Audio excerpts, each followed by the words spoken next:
प्रधानमंत्री नरेंद्र मोदी की मन की बात कार्यक्रम हुआ, उसमें कोरोना को लेकर ही पूरी उनकी बातचीत केंद्रित रही। लोगों से अपील प्रधानमंत्री की तरफ से की गई कि भाई वैक्सीन को लेकर किसी भी तरीके की अफवाह से बचें। मन की बात में आज पीएम मोदी ने सबसे पहले महाराष्ट्र सरकार की कोविड टास्क फोर्स के सदस्य हैं डॉक्टर शशांक जोशी, उनसे बात की और इस वक्त डॉक्टर जोशी खुद आपके चैनल एबीपी न्यूज पर हमारे साथ मौजूद हैं। डॉक्टर जोशी, बहुत स्वागत आपका एबीपी न्यूज में। सबसे पहले मुझे लगता है कि आप दर्शकों को ये बताइए कि कोरोना को लेकर लोगों के बीच वो जो एक डर है, वो जो एक पैनिक है, घबराहट है, उसे दूर किया जाना कितना जरूरी है और कैसे उसे आम लोग दूर कर सकते हैं। सर नमस्कार, धन्यवाद मेरे को बुलाने के लिए। तो हमें आपने जैसे बताया कि जो डर है वो निकालना चाहिए कि अधिकांश जो लोग हैं जिनको कोविड की महामारी होती है 80% लोग तो उनको लक्षण भी नहीं होते और वो ठीक हो जाते हैं। ये जो 20% लोग हैं जिनकी संख्या काफ़ी बढ़ गई है ये दूसरे चरण में, तो उसको हमको वैद्यकीय डॉक्टर के सलाह के साथ 2-3 हफ्ते निकालने हैं और उसके लिए आपके डॉक्टर के साथ कंटिन्यूसली कनेक्शन रखना जरूरी है। आपका ऑक्सीजन सैचुरेशन मॉनिटर करना जरूरी है, आपका बुखार कितना है वो देखना जरूरी है और डॉक्टरी सलाह के अनुसार जो भी आपको डायरेक्शन मिलेगी वही आप कर सकते हैं। माइल्ड या हल्की तीव्रता का बीमारी होगी आपको कोविड की तो वो घर पे ही मैनेज कर सकते हैं। अधिकांश लोग तो घर पे ही मैनेज कर पा रहे हैं और बुखार होगा तो पैरासीटामोल की दवाई देते हैं, सैचुरेशन मापते रहते हैं।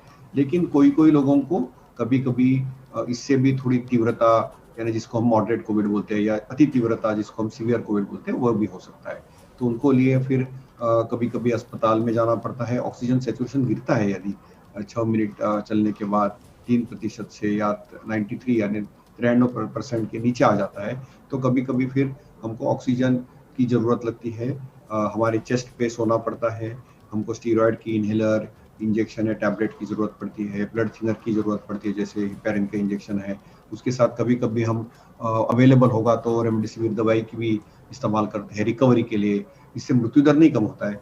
तो इसलिए हमको पॉजिटिवली सकारात्मक रह के ये महामारी को निकालना है।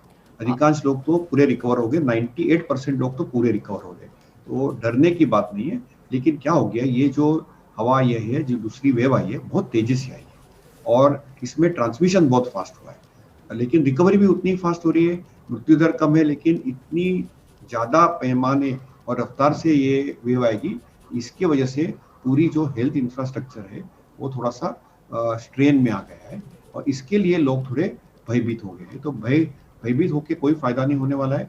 हमको हमारी जो स्वास्थ्य है उसको खुद देखभाल करना है और डॉक्टरों के साथ कंटिन्यूसली संपर्क रखना है, क्योंकि डॉक्टर आपको दवाई भी देंगे, मॉनिटरिंग भी करेंगे और वही उसके साथ साथ ही आपको ये बीमारी से बाहर भी निकालेंगे। ठीक है। और पूरा डॉक्टर शशांक जोशी, थोड़ा सा और अगर आप विस्तार से ये बता पाएं कि ये जो पूरा कोरोना का वायरस है, ये जिस तरीके से इन्फेक्ट कर रहा है अगर किसी पेशेंट को, तो फिर उसका वो लाइफ स्पैन कितना है, किस तरीके से वो लक्षण नजर आने लगते हैं, इसके बारे में जरा और विस्तार से बता दीजिए। और कब खतरे की घंटी आप समझें कि ये बज रही है और अब आपको अस्पताल जाना चाहिए, ये भी। बहुत अच्छे सवाल पूछे आपने कि कोरोना की एक छोटी सी आरएनए वायरस है और ये फ्लू जैसे बीमारी आती है तो बुखार आता है, सूखी खांसी आती है, हमको बहुत दम लगता है कभी कभी, उसके साथ हमारे जो गंध है या स्वाद है वो निकल जाते हैं, तो ये उसके लक्षण है। कभी कभी डायरिया भी हो जाता है, तो ये कोरोना के लक्षण है।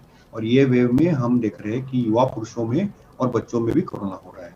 लेकिन हमको मैंने जैसे बताया कि खांसी कम नहीं हुई, बुखार तेजी से रहता ही रहता है 4-5 दिन, और ऑक्सीजन सैचुरेशन मॉनिटर करना बहुत जरूरी है जो हम पल्स ऑक्सीमीटर द्वारा मेजर करते हैं।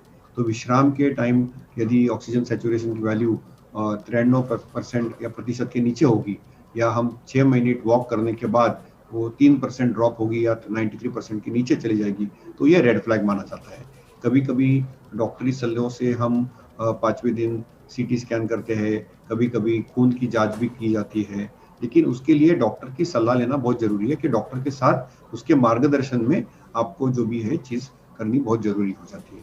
तो ये जो लाल सिग्नल आपने जो बताया कि जो है वो फिर तुरंत अस्पताल में जाके ऑक्सीजन लेना, उसके साथ दवाई लेना और ठीक होना, ये जरूरी होता है।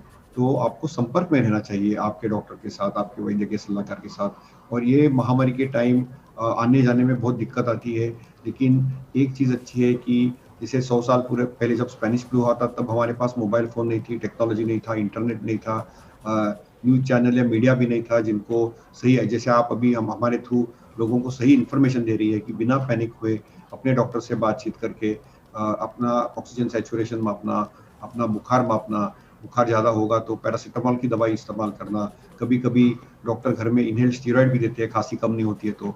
तो ये छोटी-छोटी जो सिंपल इलाज है, ये इलाज चालू रखना और वैद्यकीय निगरानी में, मार्गदर्शन में इलाज कंटिन्यूअसली लेना। और एक 14 से 21 दिन का टाइम टेबल है कोरोना का। और अक्सर ऐसे होता है कि लोग क्या करते हैं कि पहले हफ्ते में ठीक-ठाक रहते हैं और उनको पता ही नहीं चलता है कि उनका सैचुरेशन कम हो जाता है। इसको हम हैप्पी हाइपॉक्सिया बोलते हैं, यानी सडनली उनका सैचुरेशन कम हो जाता है, उनको पता ही नहीं चलता है।